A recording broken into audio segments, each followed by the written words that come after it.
Okay, we are live, and I wanted to give some ideas. Just to actually want to double check my microphone, I'm going to switch to my Razor. So, no, actually, I want to switch to Yeti, and want to be able to give you a tactical idea. I'm actually going to share my screen.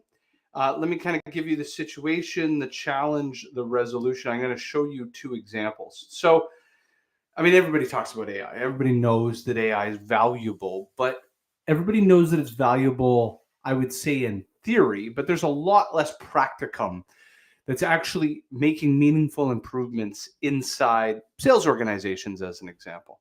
So, what I want to be able to show you is the art of the possible, what is possible.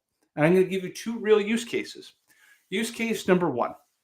So, imagine you're running a live call. And up until now, as a sales leader, you were reliant on a seller, taking notes. So if they were doing it by hand, or even if they were recording using Fathom and Otter and all these sort of things, those are like transcriptions, maybe a little bit of a summary, but it's like put it in an opportunity plan, put it in an account plan, so that number one, anyone in the organization could read that at grade 5 level and understand where we've been in the meetings, where we're going, what's important to the customer, what's going to move the needle for them. So imagine taking that information and then not only spitting it back to the customer in an email, but then using it. Now let me share my screen. Using it to actually like make videos and so forth with it. We use Vidyard AI. And the second is to qualify the information so that you're not relying on the subjectivity of the seller to tell you, is this MEDDIC qualified? So I'm going to make this real. I'm going to start with the MEDDIC qualified, and I'm actually going to share my screen. So imagine we jump off a Google Meet. We use Google Meet for a very specific reason. I'm sharing my email here. We use Google Meet for a reason because it's tied to Gemini, and Gemini makes perfect notes. Have it sweep into OpenAI. We have created prompts that read a meeting against MEDDIC. Now, where I want to take this is a scorecard. Right now, it's a binary yes or no. So it takes the information, and I've asked it to define where their KPIs and metrics, so MEDDIC stands for metrics, economic buyer, decision criteria, decision process, and was there a champion and or competition discussed? Champion especially aligning back to the economic buyer. I've asked it to define if those events happened, and if so, isolate the period within the call that it actually happened. So we had KPIs discussed. We have the CEO on the call.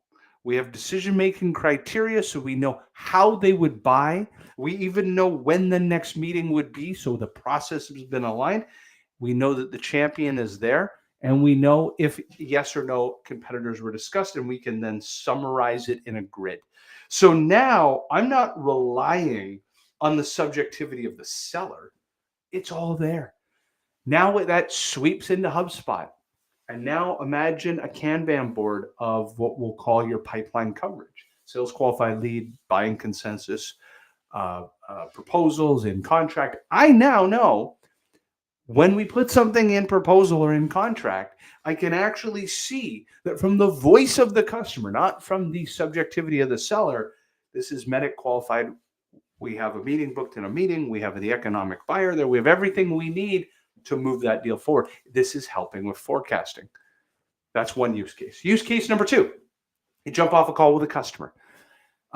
Monthly business review as an example. And now the customer, they're talking about projects they want to do, new ideas, feedback loops. You can take that information. Let's show this use case number two.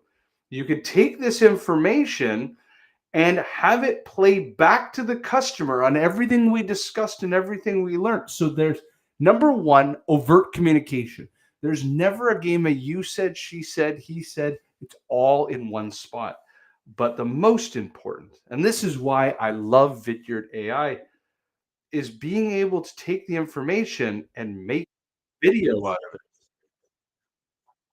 But this is Vidyard AI. So it's taking everything that we learned in the meeting and it's summarizing it back in a video for the customer.